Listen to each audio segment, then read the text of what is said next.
This is Jordan Tower with JT News. Make sure you smash that like button, smash that subscribe. Let's get right into the news. All right, so it looks like Jim Jones, he's flirting with podcasting because everybody else is doing it. Every rapper wants to be a streamer now or a podcaster. I'm going to tell you what's going to start happening at these labels. These labels be pumping money into rappers. This doesn't have anything to do with Jim Jones. It has to do with other rappers like 504 and people like that. The label pumps this money into these rappers to become businesses of their own, right? Products. But these, they thought they were doing something with the 360 deal with like, okay, we're putting all this money into, say, a Cardi B, right? We want a piece of her merch. We want a piece of her, we want to have a profit share and everything she's doing regarding music, right? It's going to go beyond that now. Now it's going to be like a 720 deal where they're going to be like, okay, if you use the name Cardi B, or, this is just an example, right? We want a piece of a podcast, any podcast you create, like Joe Budden, like a lot of money was put into Joe Budden branding him, millions of dollars. Who knows? Did they make the money back? I don't know, but I'm just saying, like, that's why these rappers are able to go into podcasting so easily. So much money's been poured into marketing them that they're a recognizable brand. And they can do it without the label tapping into their money, So Jim Jones is just trying to follow suit because everybody else is doing it. You see Fat Joe and Jadakiss, that's a new thing that's going on. We'll see how long that lasts. Because it doesn't always last. Sometimes it will, sometimes it won't. I think it'll last like at least 2 or 3 years. But, this is like Fat Joe's 20th podcast, so we'll see. Bleak has one now. Like, everybody has one because, like, they can't make it doing anything else. Like, Jim Jones goes triple plastique, Jadakiss buys his parents a condo. I'm sure he's bought them a house before and stuff. Jadakiss has been in the game for 30 years, But, he's probably moving them into, like, a retirement condo. They're up there in age. I respect it. So, we got Hernandez Govan. This is the guy who supposedly masterminded the whole young Dolph killing. We saw some other guys go to trial. One of them even was accused.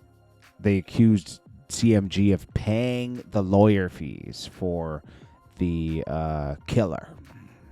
We don't know if that's true. It was an accusation. What I think is going to happen with the Hernandez Govan thing is that I think Big Jook will get blamed. Big Jook was taken out. Was it last year or the year before? But he was taken out. And this whole Dolph thing didn't start till he came home. Yo Gotti's always been somebody that's like not to be messed with in the street. I've seen for myself where people have fired a gun in the hood and he walks towards the drama. Yo Gotti's not scared. Okay?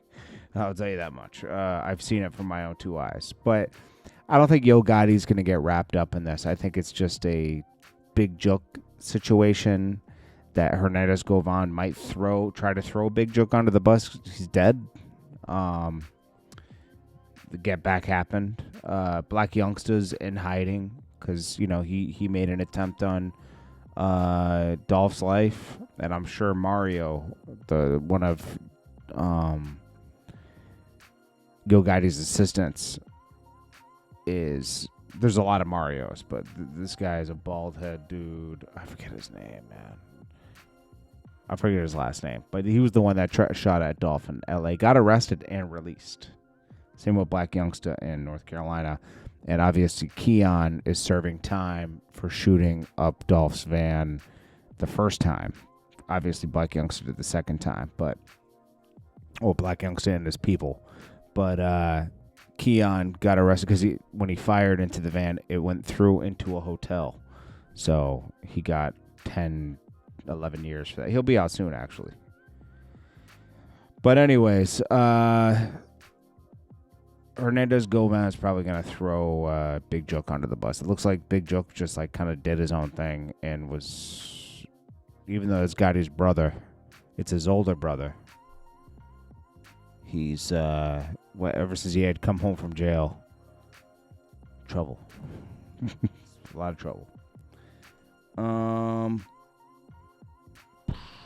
Okay. Let's talk about Dame Dash. So Dame Dash is talking about back in the days when he used to pop tags and switch his sneakers up like every other day, right? Fresh Air Force Ones, right? And now he doesn't have any money, supposedly. We don't know. I mean, he says he has $20 million in debt, but he's living on a ranch with a river, and he's always changing locations. Somehow he still has money. I'm assuming it's his girl. I don't know. But anyways, it was brought up like, okay, you're taking private jets to, London and, flying everybody out. You're renting 2 or 3 townhomes. Cameron's talking about this too, the mismanagement of funds by Dame Dash. And Dame Dash will talk his way out of things like this. He will talk his way out of stuff like this quickly. He'll start being like, oh, well, So then he started saying, when we were doing all that, it was marketing. Our EBITDA that year was $40 million. Okay? All right, so he's talking that business talk, right? Then I was like, okay, so if you don't know what EBITDA is, here you go. EBITDA stands for earnings before interest, tax, depreciation, and amortization. It's a financial metric used to evaluate a company's operational profitability. He says it was up $40 million. Gives investors analysis a clear picture of the business's core performance. So Rocafella was doing great that year, right?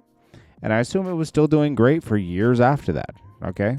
We're talking about, that was like early 2000s, right? And then they sold the company, right? So I'm like, okay. But they sold the company for $11 million. They only own 50%, right? So it's whatever EBITDA is, you do a multiple when you sell, right? So it would have been a range between $160 million and $400 million the company's worth. Def Jam had already owned half because they bought in half for $1.5 million in 1997. And that was the startup of Rocafella Records. They sold the other half in 2005-06, right around that time. Bro, they sold for $11.5 million. That's what it says. And I remember it sounded low at the time. So it says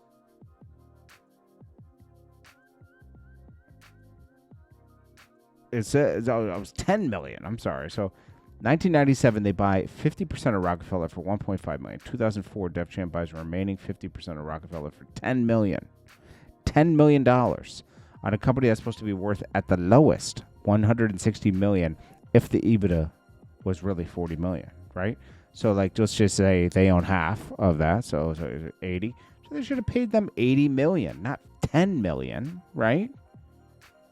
So, like, once you start checking Dame's lingo and he's trying to throw this stuff around, did you even know your own business? Like, what's going on here, bro? I mean, this is like simple stuff, like if you just pay attention to the business channel. So yeah, I don't know. We'll see what happens with Dame Dash, man. I want him to win. I think we all do. Dame Dash was inspirational. But I think he's like too far gone, man. I don't blame him for kind of like being in the state he's at. It's sad to see. I don't know. Health-wise, he seems to be deteriorating. But I hope that it all comes together for him, man. And he doesn't want help from anybody, so Jay-Z can't help him. Nobody can help him. Well, we'll leave this here. What do you guys think? Do you think Dame Dash just didn't know his own business?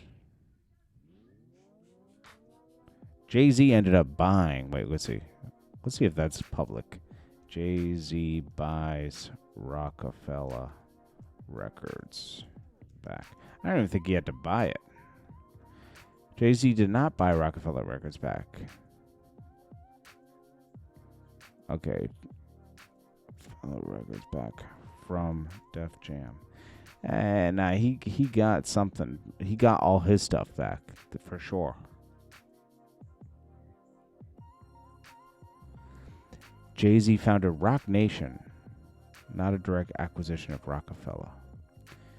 But I know he got his masters, most of them. On May 21st, 2009, Jay-Z had bought back his contract from Def Jam for an unprecedented $5 million and started a deal with Live Nation. See?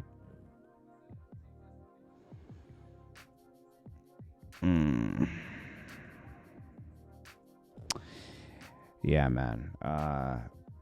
When you see companies like QC and all them going for like 300 million, for their catalogs,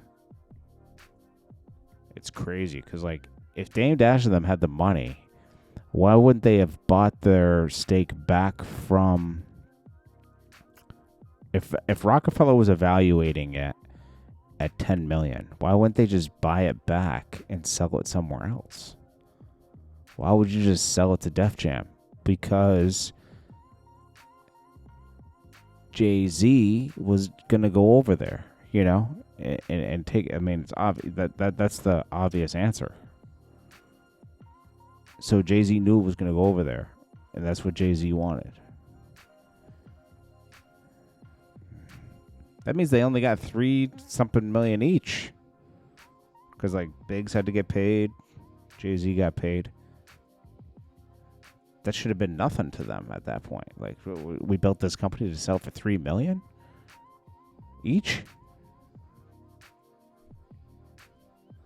I don't know, man. The whole thing seems like it's just weird. I'm gonna be honest with you. The whole thing is weird. Anyways, this is Jordan Tower with JT News. Make sure you smash that like button, smash that subscribe button. I'll check you guys in the next one. Peace.